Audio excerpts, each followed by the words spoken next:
si je ne reviens pas. Artyom pensait qu'à son retour, il ne pourrait pas échapper à un interrogatoire poussé. Certainement son père adoptif allait-il essayer par tous les moyens de lui tirer les vers du nez sur sa conversation avec Hunter. Mais non, Sukhoi ne l'attendait pas armé d'un fer rouge, il somnolait paisiblement. D'ordinaire, il ne disposait que de 24 heures pour récupérer. À cause de son cycle de garde nocturne et de sommeil diurne, Artyom devait à nouveau travailler de nuit, cette fois dans la fabrique de thé. En plusieurs décennies de vie sous terre, dans les ténèbres à peine diluées par la lumière rouge des éclairages de secours, la véritable compréhension des notions de jour et de nuit avait peu à peu disparu. Durant la nuit, l'éclairage de la station baissait, comme cela se passait jadis dans les trains au long cours pour permettre aux voyageurs de dormir. Mais jamais il ne s'éteignait complètement, sauf en cas d'avarie. Même aiguisée par des décennies de vie souterraine, la vue humaine ne pouvait toujours pas rivaliser avec celle des créatures qui peuplaient les tunnels et les couloirs abandonnés. La division du temps en jour et nuit était davantage le fruit de l'habitude qu'une réelle nécessité. La nuit n'avait de sens que dans la mesure où il était plus pratique que la majorité des habitants d'une station dormît durant une même période de temps. C'était le moment où le bétail se reposait aussi, où les lumières étaient baissées et où il était interdit de faire du bruit. Pour connaître l'heure exacte, il suffisait de regarder les horloges situées aux deux extrémités du quai. Ces horloges avaient la même valeur stratégique que le dépôt d'armes, les filtres à eau et le générateur. Elles étaient en permanence sous surveillance. Les moindres décalages étaient corrigés immédiatement et les tentatives, même de simples plaisantins, d'entraver leur bon fonctionnement étaient sévèrement punies. La sentence allant jusqu'au bannissement de la station. Il y avait ici un code pénal strict, sur lequel s'appuyait l'administration de VDNKH pour juger ces criminels dans des tribunaux d'exception qui, compte tenu de la situation exceptionnelle où se trouvait désormais la station de manière permanente, risquaient de se pérenniser. Les actes de sabotage perpétrés sur des objectifs stratégiques appelaient la peine capitale. Fumer et allumer un feu sur le quai en dehors de l'espace prévu à cet effet, faire preuve de négligence dans le rangement et l'entretien des armes, entraînait le bannissement immédiat avec confiscation des biens et propriétés. Ces mesures draconiennes se justifiaient pleinement par le nombre de stations déjà réduites en cendres. Le feu se propageait rapidement dans les agglomérations en toile de tente, dévorant tout et tous sans distinction. Et les hurlements inhumains de douleur résonnaient encore longtemps dans les oreilles des habitants de stations voisines. Et les corps calcinés, collés par le plastique et les bâches fondues, montraient leurs dents ébréchées par la chaleur de la fournaise dans les faisceaux des lampes torches des colporteurs apeurés ou des voyageurs arrivés par hasard dans cet enfer.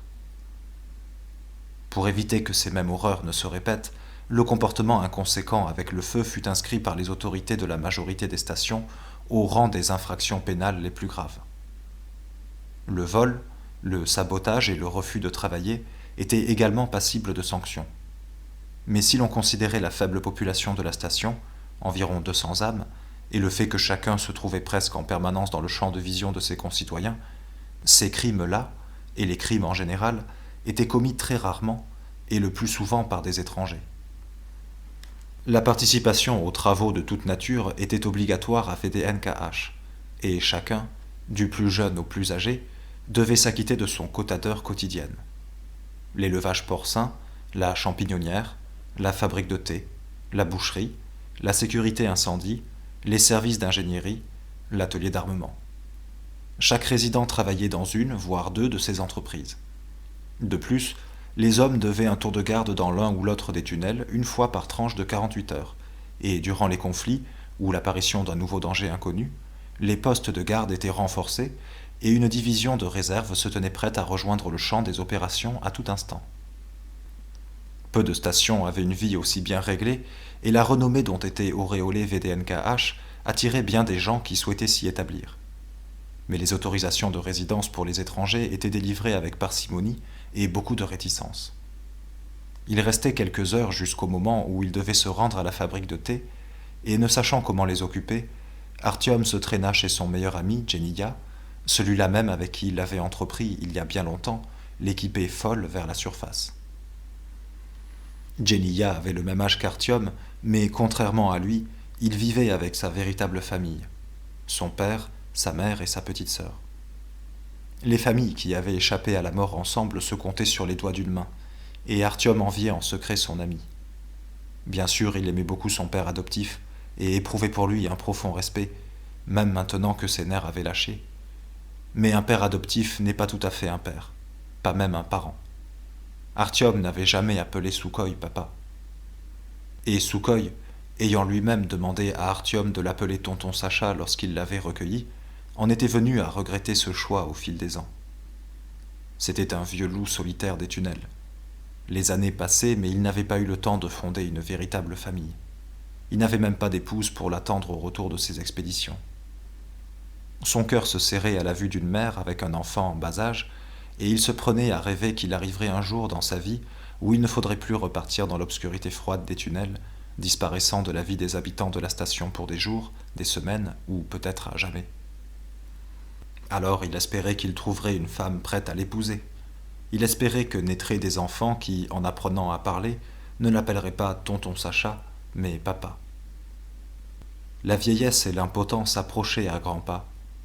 Il restait de moins en moins de temps.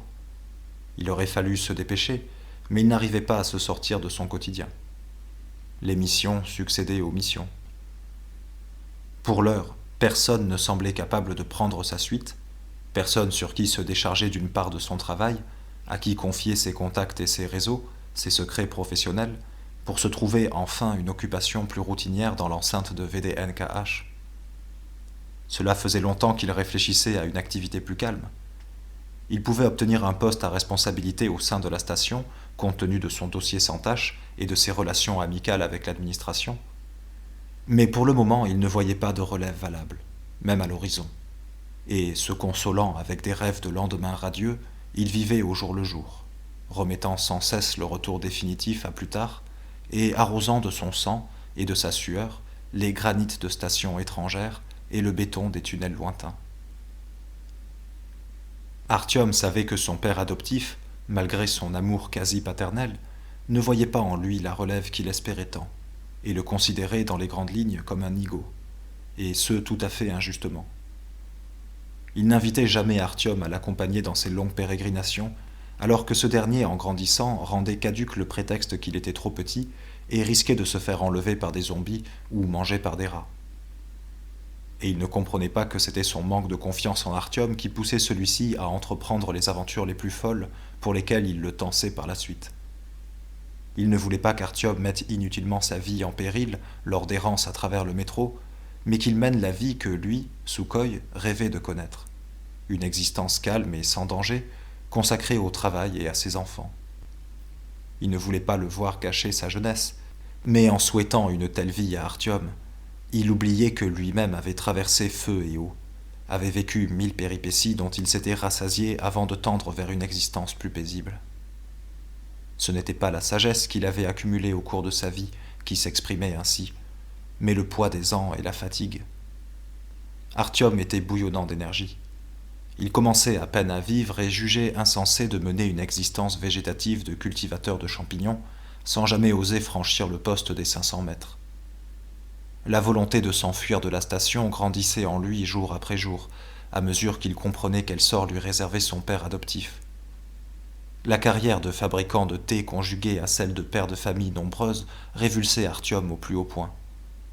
C'était sans doute cet attrait pour l'aventure, cette envie d'être happé par les courants d'air des tunnels, projeté vers l'inconnu, et de courir à la rencontre de son destin, que Hunter avait senti chez lui lorsqu'il lui avait demandé de se rendre à Police. Le chasseur avait un instinct développé pour jauger les hommes. Au bout d'une heure de discussion avec Artyom, il savait qu'il pourrait se reposer sur lui. Car même si Artyom n'arrivait pas à Police, il ne resterait pas à la station en s'efforçant consciencieusement d'oublier la mission qui lui avait été confiée, si jamais quelque chose devait arriver à Hunter, à Botanicheski Sad. Le chasseur ne s'était pas trompé dans son choix. Par chance, Jeniya était chez lui, et Artyom pouvait raccourcir la soirée en écoutant les derniers ragots et en discutant de rêves d'avenir devant une bonne tasse de thé. « Excellent, répondit-il au salut d'Artyom. Toi aussi t'es de nuit à la fabrique ? Moi aussi on m'y a collé. Je suis si courbattu que j'ai failli demander au chef qu'il change mon emploi du temps. Mais si on peut bosser ensemble, je ferai avec. Tu étais de garde aujourd'hui, non? Au cordon des 500? Alors, raconte. J'ai entendu dire que vous aviez eu du gravuge. C'était quoi? Artyom jeta un regard explicite dans la direction de la petite sœur de Jeniya, qui semblait si intéressée par leur conversation qu'elle en oubliait de nourrir la poupée de chiffon confectionnée par sa mère avec les restes de champignons et les fixer avec des yeux de chouette depuis le coin de la tente où elle était assise. Tu sais quoi, petite sœur, dit Jeniya sévèrement, comprenant ce que sous-entendait son amie. Je te propose de ramasser tes petites affaires et d'aller jouer chez les voisins. Katia t'avait pas invité chez elle? Il faut toujours garder de bonnes relations de voisinage. Alors ramasse tes poupons et hop, file. La fillette babilla d'un air indigné et, l'air contrit, se mit à rassembler ses affaires en faisant des remontrances à sa poupée qui fixait stupidement de ses yeux à demi effacés le plafond de la tente. C'est ça, faites les importants. J'ai pas besoin de vous écouter pour savoir de quoi vous allez parler. Ce sera vos champignons vénéneux, je parie, jeta-t-elle avec dédain pour tout au revoir. Et toi, Léna, tu es trop petite pour discuter des champignons vénéneux. Si je te presse le nez, il en sortirait du lait, lui lança Artyom pour la remettre à sa place. C'est quoi du lait? Demanda la fillette, embarrassée, en se passant la main sur le bout du nez. Nul ne prit pourtant la peine de lui expliquer, et la question flotta en suspens quelques secondes. Quand elle fut partie, Jeniya ferma l'entrée de la tente de l'intérieur et demanda « Qu'est-ce qui s'est passé? Allez, balance! J'ai déjà entendu tellement de trucs. Les uns racontent qu'un rat immense est sorti du tunnel, les autres que vous avez mis en fuite un éclaireur des Noirs, et que vous l'avez même blessé. Qui croire? Personne, lui dit Artyom. Tout le monde ment. C'était un chien. Un petit chiot, en fait. C'est Andreï qui l'a attrapé. Tu sais, l'ancien des régiments d'infanterie de marine. Il a dit qu'il voulait en faire un berger allemand, ajouta-t-il en souriant. Bah, c'est justement Andreï qui m'a parlé de rat, dit Jeniya préoccupée. Tu veux dire qu'il a menti exprès? Tu sais pas, c'est son histoire favorite, celle des rats de la taille d'un cochon. C'est un humoriste, tu comprends, répondit Artyom. Et toi, quoi de neuf? Qu'est-ce que tes potes racontent de beau? Les amis de Jeniya étaient pour beaucoup des colporteurs qui vendaient le thé et la cochonaille à la foire de Prospect Mira. Et ils en rapportaient des multivitamines, des vêtements, des rebuts divers, parfois des livres tachés avec des pages manquantes qui, par des chemins étonnants, y avaient échoué, ayant traversé la moitié du métro, passant de main en main, de valise en valise, d'un vendeur à l'autre pour enfin trouver leur nouveau propriétaire. Les habitants de VDNKH étaient fiers de ne pas se contenter de survivre dans des conditions empirant de jour en jour, mais de préserver, même si ce n'était qu'au sein de la station, la culture humaine qui s'éteignait un peu partout dans le métro, et ce malgré leur position excentrée et leur éloignement des principales voies commerciales. L'administration de la station consacrait à cette question la plus grande attention. Tous les enfants apprenaient à lire, et la station possédait une petite bibliothèque où finissaient la plupart des livres négociés sur le marché. Malheureusement, les colporteurs ne pouvaient choisir les livres qu'ils achetaient. Ils prenaient ce qui était à vendre, et dans le lot, il y avait beaucoup de littérature de gare. Mais le rapport qu'entretenaient les habitants de VDNKH avec les livres était tel que jamais une page n'était arrachée, même du plus insignifiant, du moins intéressant ouvrage de la bibliothèque. Le livre était un objet sacré, le dernier souvenir d'un monde parfait sombrant sous le déluge. Et les adultes, chérissant chaque seconde de souvenir induit par la lecture, inculquaient le même rapport au livre à leurs enfants qui n'avaient rien à se rappeler, qui ne connaissaient pas et ne pourraient rien connaître du monde excepté l'enchevêtrement infini des couloirs étroits et des tunnels obscurs. Il y avait dans le métro quelques endroits où l'on témoignait le même respect pour ce qui était imprimé, et les habitants de VDNKH considéraient fièrement leur station comme l'avant-poste septentrional de la civilisation sur la ligne Kalouchsko-Rijskaya. Artyom et Jeniya étaient tous les deux friands de livres. Le second attendait le retour de ses amis du marché de Prospect Mira pour se précipiter à leur rencontre et savoir s'ils avaient acheté quelque chose de nouveau. Dans l'affirmative, le livre faisait une halte dans la tente de Jeniya avant de rejoindre la bibliothèque. Artyom recevait des livres de son père adoptif quand celui-ci rentrait de son voyage. Dans leur tente se dressait une étagère qui leur était destinée. On y trouvait, jaunie par le temps, parfois abîmée par la moisissure, parfois constellée de gouttelettes de sang séché, des merveilles qui n'étaient pas disponibles dans la bibliothèque de la station, voire dans tout le reste du métro. Gabriel Garcia Marquez, Frank Kafka, Georges Louis Borges, Boris Vian et quelques tomes de classiques russes. Les gars n'ont rien rapporté cette fois-ci, dit Jeniya. Lyoka raconte qu'un bonhomme devrait avoir un tas de livres en provenance de police dans 1 mois. Il a promis d'en garder 1 ou 2. Je te parle pas des livres, l'interrompit Artyom. Que dit la rumeur? Quelle est la situation? La situation? Ça a l'air d'aller. Bien sûr, on entend dire ceci, cela, comme d'hab. Tu sais ce que c'est. Les colporteurs ne peuvent pas se passer de ragots et de racontars. Tu les vois dépérir, ne leur donne pas à manger, mais prête-leur ton oreille pour qu'ils racontent leurs rumeurs. Mais croire ou ne pas croire à leur histoire, là est la question. Visiblement, pour l'instant, c'est calme. Enfin, si on compare à l'époque de la guerre entre la Hanse et les Rouges. Ah, si, se souvient-il. À Prospect Mira, ils ont interdit de vendre de la bebête.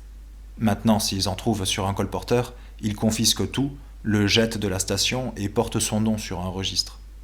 Si t'es pris une 2e fois, me disait Lyoka, ils t'interdisent carrément l'accès à la Hanse, et à toute la zone. Bref, c'est la mort pour le colporteur. Oui, bah... Et ils ont posé l'interdit du jour au lendemain? Qu'est-ce qui leur a pris? Ils ont décrété que c'est de la drogue, puisque ça file des hallucinations. Et il paraît que ça attaque le cerveau si t'en bouffes trop longtemps. Comme s'ils s'occupaient réellement de la santé publique. Qui s'occupent de la leur de santé? Qu'est-ce qui leur prend de se mêler de la nôtre? Tu sais quoi? Dit Jeniya en baissant la voix. Lyoka a dit qu'ils font de la désinf à propos des dangers pour la santé. La désinf? De quoi tu me parles? Demanda Artyom surpris. De la désinformation. Écoute, une fois, il est arrivé à Lyoka d'aller plus loin que Prospect Mira, sur notre ligne. Il a poussé jusqu'à Soukharevskaya, pour de sombres affaires. Il a même pas voulu dire lesquelles. Il a rencontré là-bas un bonhomme très intéressant. Un mage. Un quoi? Demanda Artyom, et ne pouvant se retenir, il éclata de rire. Un mage? À la Soukharevskaya. Il en a de bonnes, ton pote Lyoka. Et qu'est-ce que ce mage lui a offert? Une baguette magique? Un talisman? Crétin, se vexa Jeniya. Tu crois savoir tout mieux que tout le monde? C'est pas parce que t'as jamais rencontré de mages qu'ils n'existent pas. Tu crois bien aux mutants de Filevskaya. Qu'est-ce que j'ai besoin de croire aux mutants? Ils existent, voilà tout. C'est Sacha qui m'en a parlé. Et curieusement, il n'a jamais rien mentionné à propos de mages. Avec tout le respect que j'ai pour Sukhoi, je doute qu'il soit omniscient. Ou alors il ne voulait pas te faire peur. Oh, et puis, Mar, si tu veux pas écouter, va au diable. Oh, ça va, Jeniya, raconte. C'est intéressant malgré tout, même si ça sonne faux, fit Artyom avec un sourire. Alors voilà. Ils ont passé la nuit près du feu. À Soukharevskaya, il n'y a pas d'habitants permanents, tu sais. Beaucoup de colporteurs y passent la nuit parce que le gouvernement de la Hanse leur fait évacuer Prospect Mira après le couvre-feu. C'est une population assez bigarrée. Des vagabonds, des charlatans, des voleurs. Enfin, avec des colporteurs dans les parages. De toute façon, ceux-là ne sont jamais loin. Dans les tunnels, juste après Soukharevskaya, on enregistre un phénomène délirant. Pas âmes qui vivent dans ces tunnels, pas de rats, pas de mutants, et malgré tout, les gens qui passent par là disparaissent. Disparaissent complètement, sans laisser de traces. Après Soukharevskaya, c'est la station Tourguenevskaya. Il y a une correspondance vers une station de la ligne Krasnaya, Tchitsti et Proudy, enfin, maintenant les Rouges l'ont rebaptisé Kirovskaya, il paraît qu'il y avait un coco qui s'appelait comme ça. Les Rouges donc ont flippé de vivre à côté de cette station et ont muré tous les couloirs de la correspondance. Et maintenant, la Tourguenevskaya est déserte, abandonnée. Tout ça pour dire que jusqu'aux premières habitations humaines, depuis la Soukharevskaya, il y a une sacrée trotte. C'est dans ce tunnel que les gens disparaissent. Ceux qui s'y aventurent seuls ont toutes les chances de ne pas en ressortir, alors qu'en s'organisant en caravane marchande, pas de problème. En fait, il paraît qu'il suffit d'être plus de 10. Ceux qui l'ont emprunté disent que c'est un tunnel tout à fait normal, propre, calme, vide. Et surtout, sans embranchement ni ramification. Bref, il n'y a nulle part où disparaître dans un tunnel comme ça. Pas une âme, pas un bruit et pas de créatures bizarres. Alors, le lendemain, un voyageur entend que ce tunnel est propre et calme. Il passe outre l'avertissement et s'y engage. Et hop, fin de l'histoire. Volatilisé le bonhomme. Tu me racontais l'histoire du mage, lui rappela doucement Artyom. Oui, attends un peu, je vais y arriver au mage. Donc les gens qui descendent vers le sud ont peur d'emprunter ce tunnel et ils attendent à la Soukarevskaya pour se trouver des compagnons de voyage. Mais s'il n'y a pas de foire ou de marché, il n'y a pas grand monde et il faut attendre des jours entiers, voire des semaines pour réunir assez de voyageurs. Logique, plus il y a de monde, moins il y a de risques. Lyoka m'a dit qu'on pouvait rencontrer des gens très intéressants là-bas parfois. De la racaille, il y en a aussi. Il suffit de savoir les reconnaître les uns des autres. Donc, pour résumer, c'est là-bas que Lyoka a rencontré un mage. Et pas comme tu le penses, un farfelu d'encens sorti de je ne sais quelle lampe magique. C'est un djinn qui sort de la lampe, pas un mage, corrigea prudemment Artyom. Mais Genia ne prêta aucune attention à sa remarque. Le bonhomme est un occultiste. Il a passé la moitié de sa vie à étudier des textes mystiques. Lyoka se souvenait surtout d'un certain Castaneda. Et le mec, tu vois, il lit dans les pensées, décode l'avenir, retrouve des trucs, sans venir le danger avant tout le monde. Et imagine-toi, Genia fit une pause pour faire monter la tension. Il voyage dans le métro sans arme, sans aucune arme. Il n'a qu'un petit canif dépliant pour couper ses aliments, ce genre-là. Voilà. Et donc, d'après lui, aussi bien ceux qui préparent la bebête que ceux qui la gobent sont des crétins. Parce que ce n'est pas du tout ce que nous croyons. C'est pas de la bebête et nos champignons vénéneux ne sont pas vénéneux. Ces trucs n'ont jamais poussé en zone tempérée. D'ailleurs, un jour j'ai mis la main sur une encyclopédie des champignons, et c'est vrai qu'il n'y avait rien sur ces champignons-là. Et il n'y avait rien qui y ressemblait. Ceux qui les gobent en ne les prenant que pour un hallucinogène destiné à engendrer des rêves éveillés ont tout faux, a dit ce mage. Et si on changeait un peu la manière de les préparer, alors on atteindrait des états d'où il nous serait possible de commander aux événements du monde réel depuis le monde des champis, où on entre quand on les mange. Je pense que ton mage est un toxicomane, affirma Artyom. Chez nous aussi, on a pas mal de monde qui s'amuse avec la bebête pour se détendre. Enfin quoi, tu le sais bien. Mais personne chez nous n'est allé jusque-là. Il s'est grillé la tête, ton bonhomme, à 100%. Il doit plus en avoir pour très longtemps.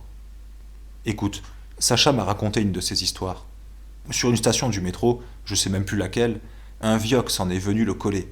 Et le voilà parti à prétendre qu'il disposait de pouvoirs psychiques et qu'il menait une guerre contre d'autres adeptes au pouvoir aussi puissant, mais du côté du mal.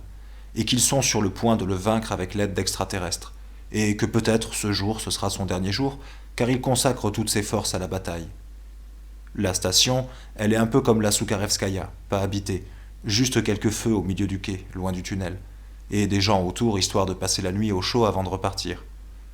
Et là, 3 types passent pas loin de Sacha et du vieux. Le type au centre, dit le vieux, c'est l'un des plus puissants adeptes des ténèbres, et les 2 qui l'encadrent sont les extraterrestres qui lui prêtent main forte. Et leur chef vit au plus profond du métro. Comment il s'appelle déjà ? Il me l'a dit pourtant, Sacha. Ça finit par ski. Ils ne veulent pas s'approcher de moi, continue le vieux, parce que t'es assis là. Ils ne veulent pas que des gens ordinaires aient vent de notre guerre. Mais ils ont lancé une attaque énergétique contre moi et je dresse un bouclier. J'ai encore de quoi leur en remontrer. Tu vois, ça te fait sourire. Mais je peux t'assurer qu'à ce moment-là, Sacha n'avait pas du tout envie de rigoler. Imagine, un coin du métro oublié de tous. On sait jamais ce qui peut y arriver. Ça a l'air délirant ce que raconte le vioque, mais quand même. Et là, il a beau se répéter que son voisin est malade, qu'il a perdu la boule, il ne peut s'empêcher de remarquer que l'adepte des ténèbres regarde méchamment dans sa direction.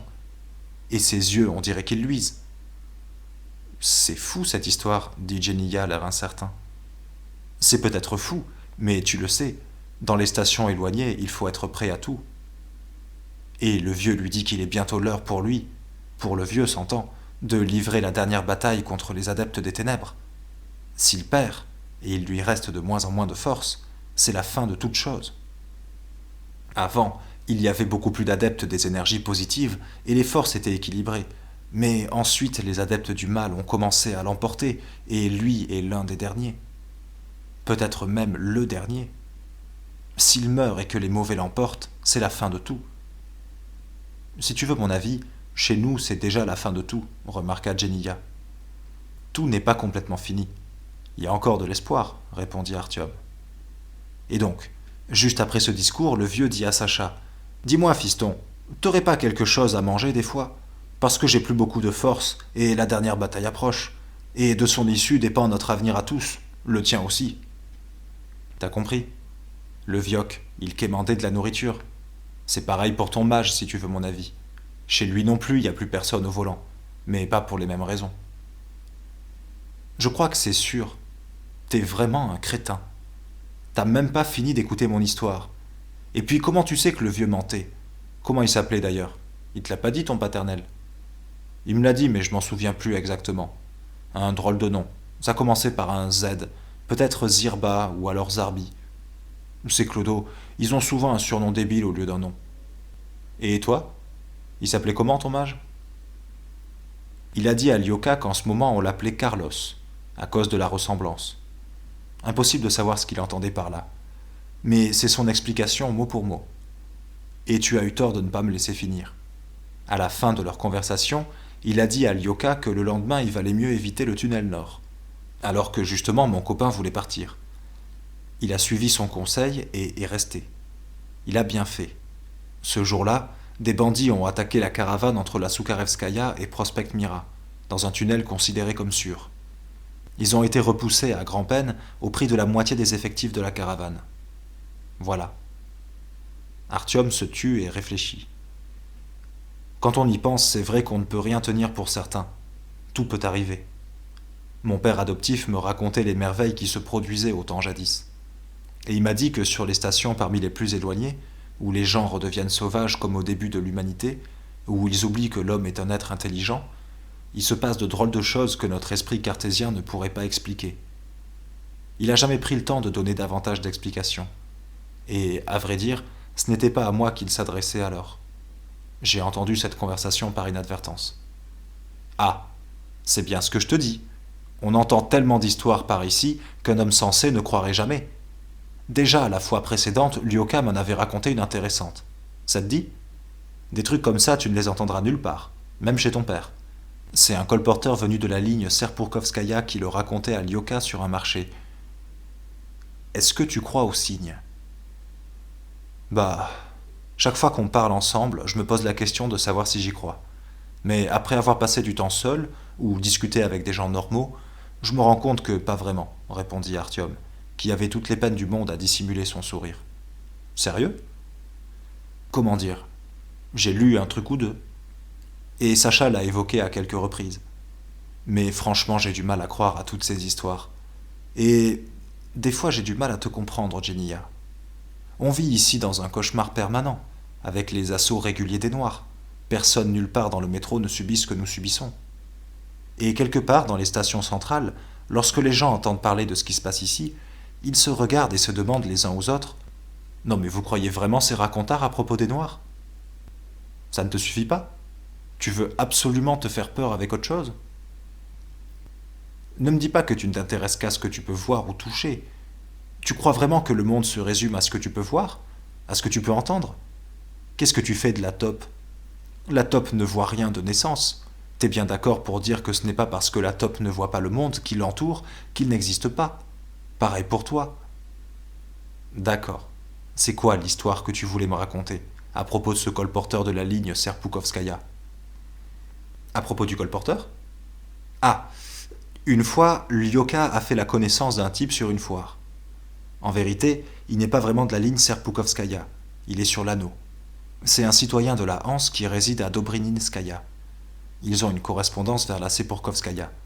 Et sur cette ligne, je ne sais pas si ton paternel t'en a parlé, au-delà de l'anneau, il n'y a pas de vie. Enfin, au moins jusqu'à la station suivante, Tulskaya, je crois. Sur cette station sont cantonnées les patrouilles de la Hanse. Elles préfèrent prendre ces précautions, même si la ligne est inoccupée, on ne sait jamais ce que pourront vomir les tunnels. Donc ils se sont ménagés une zone tampon. Et personne ne met le pied au-delà de la Tulskaya. On dit qu'il n'y a rien à trouver. Toutes les stations sont désertes. Tout l'équipement est en morceaux. Pas moyen d'y vivre. Une zone morte, quoi. Pas d'animaux, pas de saloperies d'aucune sorte. Même les rats n'y mettraient pas le bout de leur museau. Bref, rien. Mais ce colporteur avait un ami, un voyageur qui aimait errer dans le métro et qui s'était aventuré plus loin que cette fameuse station. Pour quelle raison il avait fait ça, je l'ignore. Toujours est-il qu'il en est revenu et qu'il a raconté à son ami que tout n'était pas aussi simple sur la ligne Serpukhovskaya. Que ce n'est pas par hasard si la Hanse n'a jamais cherché à coloniser cette ligne, pas même pour y établir des plantations ou des étables. Jeniya se tut, sentant qu'il avait réussi à intéresser Artyom au point que son ami avait oublié son cynisme habituel et l'écoutait la bouche ouverte. Il prit le temps de s'asseoir plus confortablement et reprit en savourant intérieurement son triomphe. « Bon, je vais pas t'embêter avec mes divagations. Les contes, c'est pour les grands-mères. Je te sers un peu de thé ?»« Va te faire voir avec ton thé. Dis-moi plutôt pourquoi la Hanse a renoncé à coloniser cette zone. Ça ne lui ressemble pas. Mon père m'a dit qu'elle avait des problèmes de surpopulation dernièrement. Il n'y a plus assez de place pour tout le monde.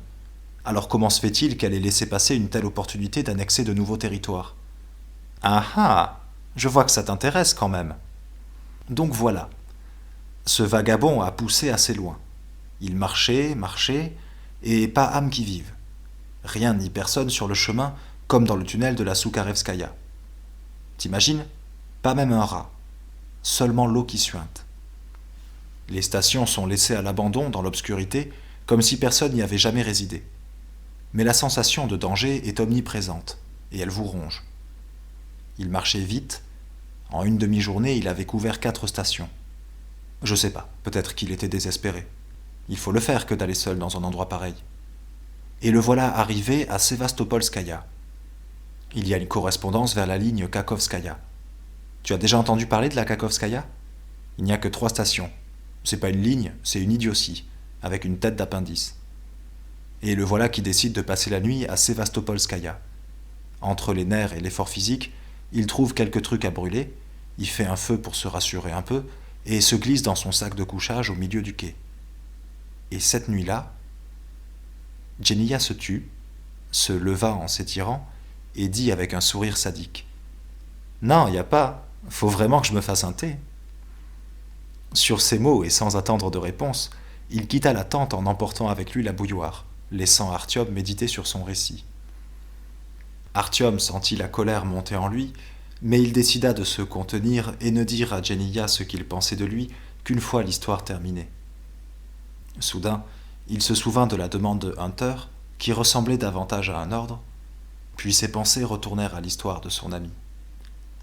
Ce dernier revint et servit à Artyom l'infusion dans un verre à facettes enserré dans un porte-verre métallique qu'on utilisait dans l'ancien temps pour servir le thé dans les trains. Puis il reprit le cours de son histoire. Le voilà donc qui se couche à côté du feu. Autour de lui, le silence. Un silence lourd, comme s'il avait du coton plein les oreilles. Et en plein milieu de la nuit, il est réveillé par un bruit bizarre. Un bruit impossible. Un bruit à devenir fou. La suée qu'il se prend. Et le voilà sur ses pieds en moins de 2. Ce qu'il entend, ce sont des rires d'enfants. Un chœur de rires d'enfants en provenance des voies. À 4 stations des dernières habitations humaines. Là où même les rats ne s'aventurent pas. T'imagines ça, toi ? Il y avait de quoi en être retourné, non ? Il se précipite à travers une arche, vers les voies, et là, il voit un train arriver vers la station. Une vraie rame. Les phares sont si puissants qu'il est momentanément aveuglé. Il aurait même pu y perdre ses yeux, ce vagabond. Heureusement, il a eu le réflexe de se protéger de la main. La rame est éclairée, il y a des passagers à bord, mais un silence de plomb entoure la scène. Pas un bruit, ni celui de la motrice, ni celui des roues. Le train passe devant le quai et, sans se presser, s'enfonce dans le tunnel de l'autre côté. Tu comprends ? Le voyageur s'assied sur place, le cœur prêt à lâcher.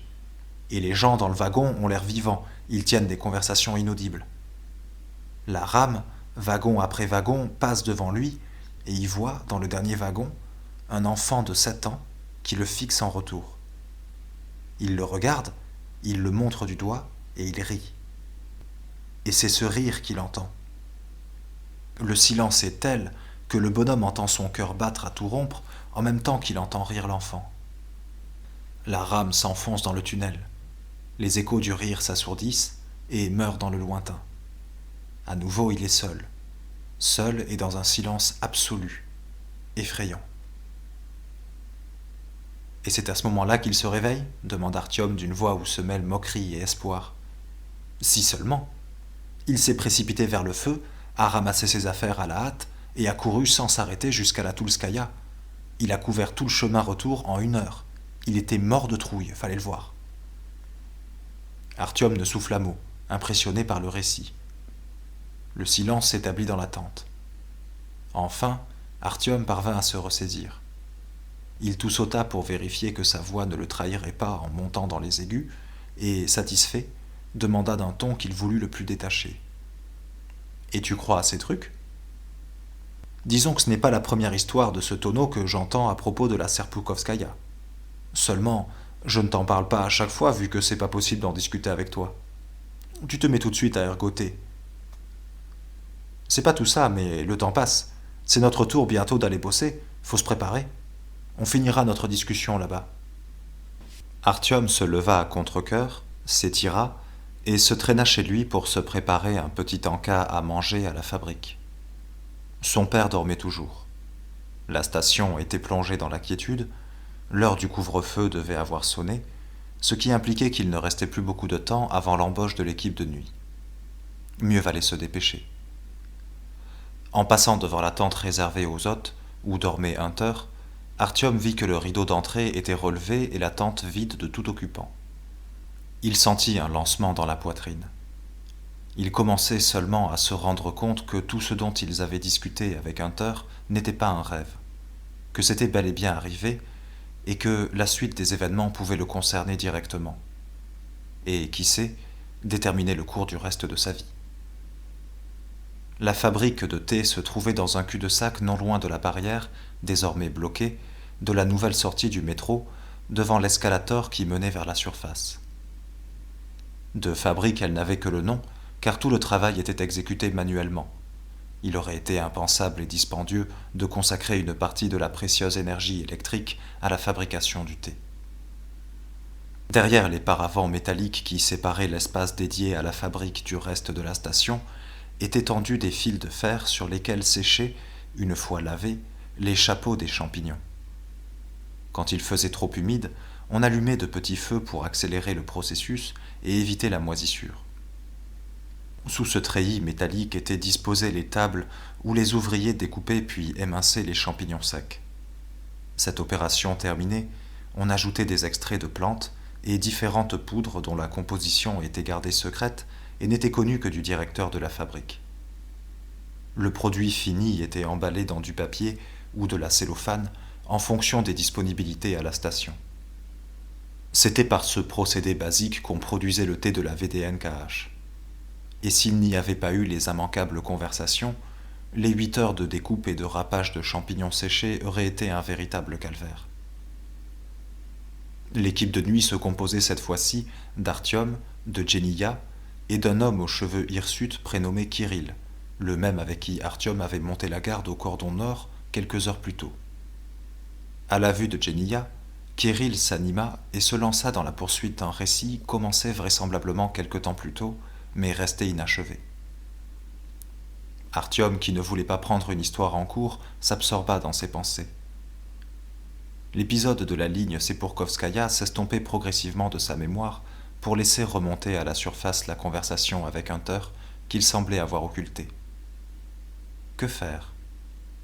La mission que lui avait confiée le chasseur était trop importante pour qu'il la chasse de sa tête. Et si le plan de Hunter ne se déroulait pas comme il l'avait prévu ? Sa décision de se jeter dans la gueule du loup était pour le moins hasardeuse. Le danger auquel il avait décidé de s'exposer était énorme, et Artyom doutait qu'il en comprît l'ampleur exacte. Il ne pouvait qu'imaginer ce qu'il attendait au-delà des 500 mètres, là où brillait le feu du poste frontalier, peut-être le dernier allumé de main d'homme au nord de VDNKH. Il ne savait rien de plus sur les Noirs qu'aucun habitant de VDNKH, même si personne dans la station n'avait jamais osé entreprendre une telle mission.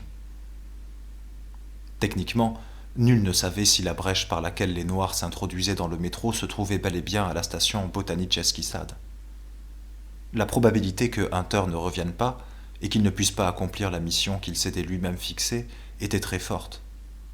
Manifestement, la menace venant du Nord était si grande et avait cru à une telle vitesse que tout délai dans son élimination était inacceptable.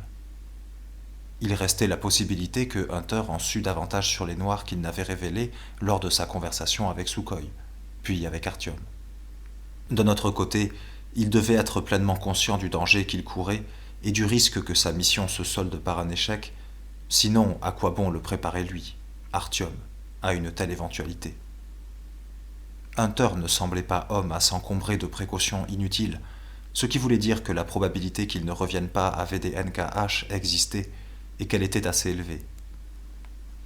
Mais comment lui, Artyom, pourrait-il quitter la station en abandonnant tout derrière lui sans en parler à quiconque? Hunter lui-même avait peur de prévenir d'autres personnes de son départ, redoutant les cerveaux véreux. Comment parvenir jusqu'à Police, la légendaire Police, seule à travers tous les dangers manifestes et occultes qui guettaient le voyageur dans les tunnels sombres et silencieux? Artyom se prit à regretter d'avoir succombé au charisme sévère et au regard hypnotique du chasseur, de lui avoir confié son secret et d'avoir accepté cette mission si dangereuse. « Hé Artyom, Artyom, tu dors ou quoi? Pourquoi tu réponds pas ?» lui lança Jeniya en le secouant par l'épaule. « T'as entendu ce qu'il a dit, Kirill? Demain soir, il y a une caravane qui part vers la Rizhkaya. Il paraît que notre administration a décidé de signer un accord avec eux, et on leur envoie de l'aide humanitaire, puisque nous allons tous devenir frères. Chez eux, là-bas, ils ont découvert un stock de câbles, et l'administration veut que ce câble soit tiré entre les stations pour établir des communications téléphoniques. Ou c'est le télégraphe, on ne sait pas trop. Kirill dit que tous ceux qui ne sont pas d'obligation, civils ou militaires, peuvent y aller. Ça te dit ? La destinée, se dit Artyom, lui donnait là un moyen d'accomplir la mission qui lui avait été confiée si Hunter ne revenait pas. Il acquiesça en silence. « Génial !» se réjouit Jeniya. « Je compte y aller moi aussi. Kirill, tu nous mets sur la liste, d'accord? On décolle à 9h, c'est ça ?» Jusqu'à la fin de leur service, Artyom ne souffla mot, incapable de chasser les idées noires qui lui occupaient l'esprit. Jeniya fut laissée en tête-à-tête avec l'hirsute Kirill et se vexa d'être ainsi ignoré. Quant à Artyom, tel un automate, il éminçait les champignons, les réduisant en poussière avant de se saisir d'un autre chapeau séché et de réitérer l'opération à l'infini. Devant ses yeux flottait le visage de Hunter au moment précis où il lui confiait qu'il pourrait ne pas revenir. Le visage calme d'un homme habitué à risquer sa vie. Et dans son cœur, telle une tache d'encre, se répandait l'impression d'un malheur imminent. Après le travail, Artyom rentra chez lui. Son père avait déjà quitté les lieux pour vaquer à ses occupations. Il s'affaissa sur son lit, enfonça la tête dans l'oreiller et s'endormit immédiatement, alors qu'il avait prévu de passer une nouvelle fois en revue sa situation dans la quiétude de sa tente. Un délire onirique, imprégné de toutes les conversations, pensées et inquiétudes du jour écoulé, le happa et l'entraîna dans un gouffre sans fond. Artyom se vit assis près d'un feu à la station Soukharevskaya, en compagnie de Jeniya et du mage errant à l'étrange prénom espagnol, Carlos.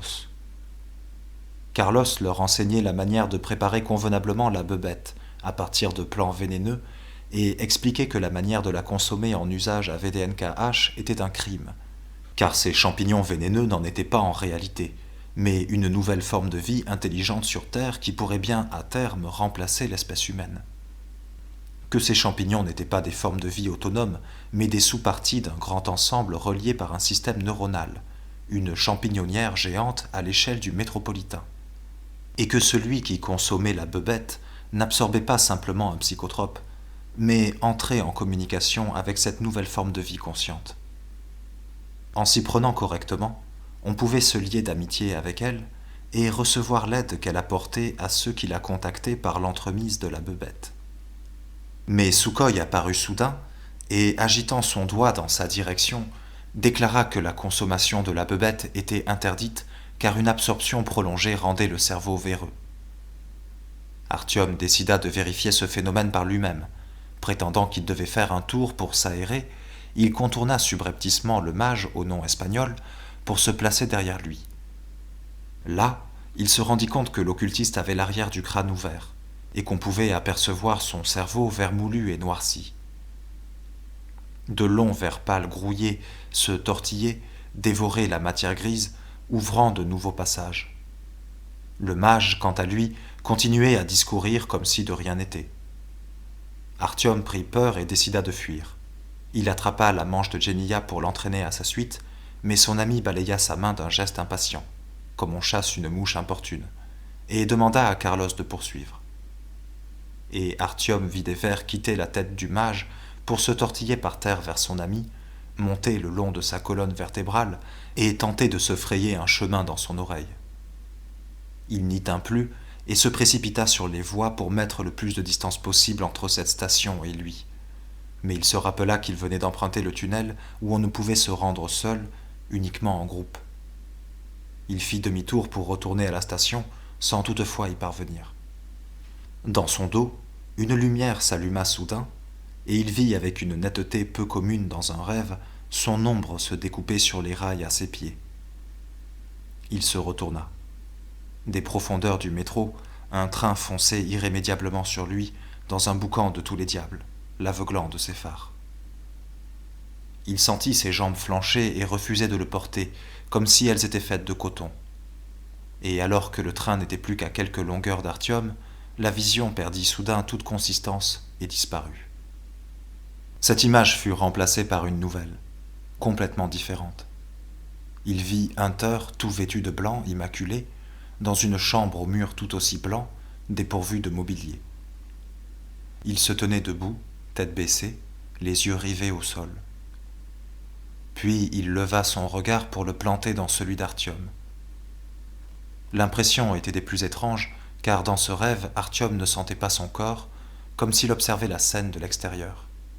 Lorsqu'il rendit son regard au chasseur, il se sentit envahi d'une incompréhensible inquiétude, d'une attente fébrile d'un événement important, d'un événement sur le point de se produire. Hunter lui adressa la parole et Artyom fut submergé par la sensation que tout cela était bien réel. Lors de ses précédents cauchemars, il se disait qu'il était en train de dormir. Tous les événements qu'il vivait venaient de son imagination perturbée par ce qu'il avait vécu. Là, dans cette vision, la certitude qu'il pouvait se réveiller à tout moment n'existait pas. Alors qu'il essayait de couler son regard dans celui d'Artyom, mais ce dernier avait l'impression croissante que Hunter ne le voyait pas et lançait ses tentatives à l'aveugle, le chasseur dit d'une voix lente et lourde. « Il est temps. Tu dois accomplir ce que tu m'as promis. Tu le dois. Souviens-toi, ceci n'est pas un rêve. Ceci n'est pas un rêve. » Artyom ouvrit grand les yeux. Même alors, il entendit encore avec une angoissante clarté, et pour la dernière fois, la voix sourde et légèrement enrouée. « Ceci n'est pas un rêve. »« Ceci n'est pas un rêve, » répéta Artyom. Les détails de son cauchemar sur les vers et le train lancé sur lui à pleine vitesse s'effaçaient rapidement de sa mémoire. Mais la dernière vision y persistait dans les moindres détails. L'accoutrement étrange du chasseur, la mystérieuse chambre blanche, et ces mots. « Tu dois accomplir ce que tu m'as promis. » Ne quittez pas son esprit. Son père entra dans la tente, l'air soucieux, et lui demanda. « Dis-moi, tu n'aurais pas vu Hunter depuis notre rencontre d'hier ? Le soir tombe et on dirait qu'il s'est volatilisé. J'ai regardé dans sa tente, elle est vide. Il serait pas parti quand même. Il ne t'a rien dit hier soir de ses plans ? » ?»« Non, rien, Sacha. Il m'a beaucoup questionné sur la station, ce qui s'y passait, mentit Artyom avec aplomb. J'ai peur pour lui. J'espère qu'il n'est pas allé se fourrer dans le pétrin et que ça ne nous retombera pas dessus, dit Sukhoi attristé. Il ne sait pas à qui il a affaire. Et qu'est-ce qu'il y a ? Tu travailles pas aujourd'hui ? Avec Geniya, on s'est inscrit pour faire partie de la caravane vers la Rajiskaya, pour leur apporter de l'aide, et au retour dérouler le câble du télégraphe, répondit Artyom, se rendant compte à mesure qu'il parlait qu'il avait pris sa décision. À cette pensée, il éprouva un déchirement dans la poitrine, suivi d'une sensation de légèreté et de vide à la fois, comme si on venait de lui retirer un œdème qui pesait sur le cœur et l'empêchait de respirer. « La caravane ? Tu ferais bien mieux de rester à la maison plutôt que d'errer dans les tunnels. C'est moi qui devrais y aller à la Rijskaya. J'ai justement des affaires à régler là-bas. Mais je me sens pas très bien aujourd'hui. J'imagine que j'irai une autre fois. Tu pars quand ? À 9h, c'est ça ? Bon, on aura le temps de se dire au revoir. Je te laisse te préparer. Sur ces mots, il quitta la tente. Resté seul, Artyom entreprit de charger son sac à dos de ce qui pourrait lui être utile en chemin. Lampe de poche, pile de rechange, un paquet de thé, du saucisson, un chargeur plein pour un AK, qu'il avait subtilisé quelque temps plus tôt, une carte du métro, encore des piles de rechange. Ne pas oublier le passeport.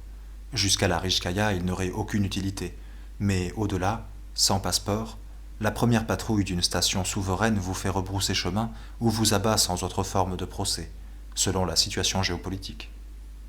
Et bien sûr, la capsule confiée par Hunter. Voilà.